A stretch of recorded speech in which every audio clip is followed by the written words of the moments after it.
Assalamualaikum warahmatullahi wabarakatuh. Supaya tidak salah persepsi, sebab banyak yang menuduh bahwa GP Ansor dan Banser bersikap keliru membubarkan kajian ustadz mereka. Mari kita telusuri sejauh mana alasan dari pihak GP Ansor mengapa menolak kajian ustadz Salafi tersebut. Baik, terima kasih Farah Manila. Dari Farah, pemirsa kami ajak Anda untuk mendengarkan respon dari Majelis Ulama Indonesia. Kami sudah tersambung secara virtual bersama dengan Kiai Haji M. Hasan Ubaidillah, Sekretaris MUI Jawa Timur. Assalamualaikum, selamat siang Ustadz. Waalaikumsalam warahmatullahi wabarakatuh. Oke. Siang, Mbak. Mungkin pertama-tama kami ingin minta tanggapannya terlebih dahulu Pak Kiai mengenai adanya pembubaran pengajian tersebut. Ini seperti apa tanggapan dari MUI? Ya, kita ya di tengah situasi yang masih dalam pemilihan umum yang masih belum selesai. Tentu semua pihak harus bisa menahan diri, tidak terprovokasi, jika terjadi hal-hal yang bisa merusak kondusivitas pelaksanaan pemilihan umum. Walaupun penghitungan sudah selesai secara quick count, tapi real count-nya kan belum. Masih udah upaya-upaya yang lain dilakukan. Ini jangan sampai kemudian karena persoalan-persoalan kesalahpahaman, komunikasi yang tidak tersampaikan, ini kemudian terjadi konflik di masyarakat. Pak Kiai, kalau kita lihat kan ada salah satu isi surat dari Banser mengenai penghentian ceramah tersebut adalah mengenai isinya yang mungkin tidak sesuai dengan garis besar Banser tersebut, Pak. Ini provokatif lah kita katakan. Ini seperti apa Pak MUI melihatnya, menilainya? Segala sesuatu itu kita harus memahami kronologi kejadiannya dan latar belakangnya. Kami juga sangat memahami apa yang dilakukan oleh sahabat-sahabat Ansor, sahabat-sahabat Banser, itu tidak lepas dari track record dari ustadz yang diundang. Dalam jejak digitalnya juga kita bisa menyaksikan bersama bagaimana ada yang terkait dengan ujaran kebencian, hate speech, itu juga bisa kita lihat. Maka tentu yang arif menurut saya bagaimana penyelenggara itu bisa melakukan musyawarah komunikasi dengan sahabat-sahabat Ansor, Banser, sehingga hal-hal seperti ini tidak terjadi, tidak perlu terjadi pada situasi-situasi pemilu saat ini. Sehingga menurut saya apa yang sudah dilakukan berupa musyawarah melalui aparat baik kelurahan, kemudian di sana ada polsek dan sahabat Banser maupun pelaksana panitia dari Masjid As-Salam yang ada kesepakatan itu sudah langkah yang tepat sebenarnya. Tapi sayangnya komunikasi ini kan kemudian terputus. Kalau tadi mendengar keterangan dari panitia bahwa yang tersampaikan kepada sahabat-sahabat Banser itu kan tidak sesuai dengan komitmen atau isi persurat perjanjian yang sudah dilakukan. Tentu kendala komunikasi seperti ini penting untuk terus diurai. Dan saya paham sekali terkait dengan keberadaan Masjid Purimat itu seperti apa situasi yang ada di sana. Sehingga ketika ada kecurigaan-kecurigaan dari sahabat Ansor, Banser terkait dengan adanya ujaran kebencian, saya kira itu penting sekali untuk dikomunikasikan. Sehingga tidak terjadi kesalahpahaman seperti itu. Bisa dikatakan miskomunikasi, tapi Majelis Ulama Indonesia sendiri apakah memang sudah sempat berkomunikasi atau mencoba menghubungi Ustadz Riza Basalama ini untuk menanyakan mengenai hal sebelumnya? Kami dikonfirmasi oleh aparat kepolisian, khususnya dari Polda Jawa Timur, terkait dengan kasus ini. Sehingga kami menilai bahwa ini hanya kesalahan komunikasi saja yang tidak terurai antara panitia dengan sahabat Banser.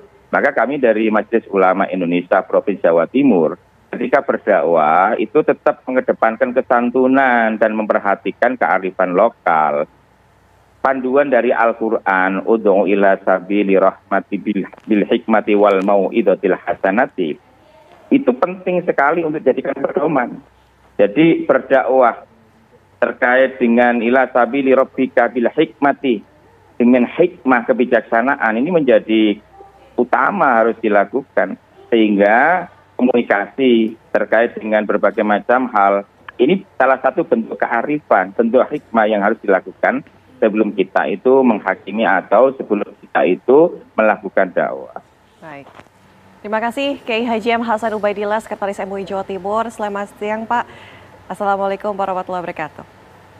Waalaikumsalam warahmatullahi wabarakatuh. Ternyata alasan penolakan tersebut pun telah dilayangkan kepada pihak Syafiq Riza Basalamah yang turut diunggah di akun Instagram pribadinya @syafiqrizabasalamah_official pada Kamis 22 Februari 2024. Dalam surat tersebut tercantum sejumlah alasan mereka keberatan dengan diselenggarakannya kajian Ustadz Riza Basalamah. Alasan pertama adalah karena ceramah Ustadz Syafiq Riza dianggap bersifat provokatif dan adu domba. Kemudian, alasan kedua karena ceramahnya dianggap cenderung menimbulkan ujaran kebencian dan dapat memecah belah kerukunan umat Islam, khususnya di wilayah Kecamatan Gunung Anyar. Pihak GP Ansor mengatakan dengan tegas, kami bukan anti pengajian yang diselenggarakan siapapun, kapanpun, dimanapun sangat dianjurkan. Namun, kami sangat keberatan atas dakwah Syafiq Riza Basalamah yang menimbulkan keresahan pada masyarakat kita, tulis surat GP Ansor. Di sisi lain, Sekretaris PC GP Ansor Kota Surabaya, Rizam Syafiq, menjelaskan kericuhan bermula dari sikap GP Ansor yang melayangkan surat keberatan atas kehadiran Ustadz Syafiq Riza Basalamah. Alasannya karena penceramah tersebut dianggap telah banyak menyerang amaliyah Nahdlatul Ulama. Misalnya, terkait berzikir dianggap nyanyi-nyanyi rame-rame oleh Syafiq Basalamah. Jelas Rizam dalam keterangan yang diunggah Instagram @gpansor.surabaya dikutip Jumat 23 Februari 2024. Meski begitu, ormas Islam tersebut tidak langsung membubarkan kajian begitu saja. Sebelum acara dimulai, tepatnya pada Kamis pagi 22 Februari 2024, mereka mengklaim telah mengadakan musyawarah dengan panitia penyelenggara. Hasil musyawarah menyepakati untuk meniadakan kajian Ustadz Syafiq Riza demi menjaga kondusivitas wilayah. Masyarakat Kota Surabaya terkenal majemuk dan heterogen. Jelas kami menolak penceramah yang dikit-dikit mengatakan sesat, bid'ah, dan menyalahkan amaliyah NU, jelas Rizam. Selain kesepakatan pembubaran kajian, pihak GP Ansor pun meminta panitia untuk membuat meme yang mengumumkan pembatalan acara agar informasinya dapat disampaikan kepada jamaah. Sayangnya, hingga sore hari panitia tidak mematuhi kesepakatan tersebut. Lebih lanjut,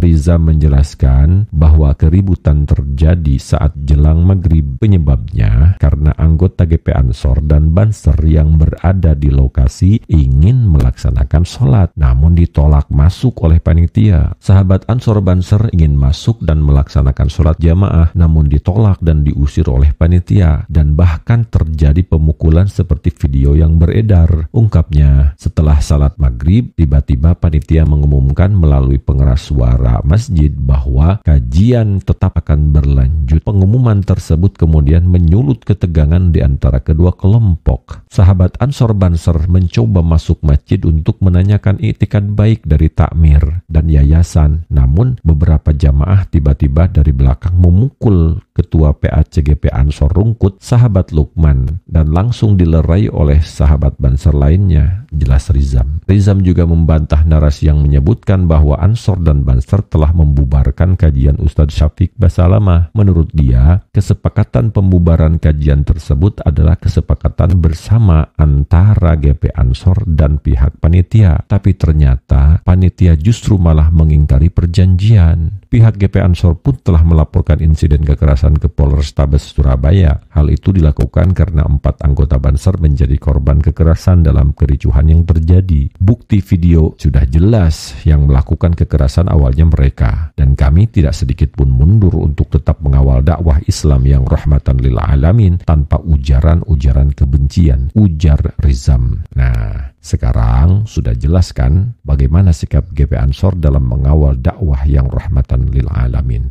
Selebihnya terserah Anda.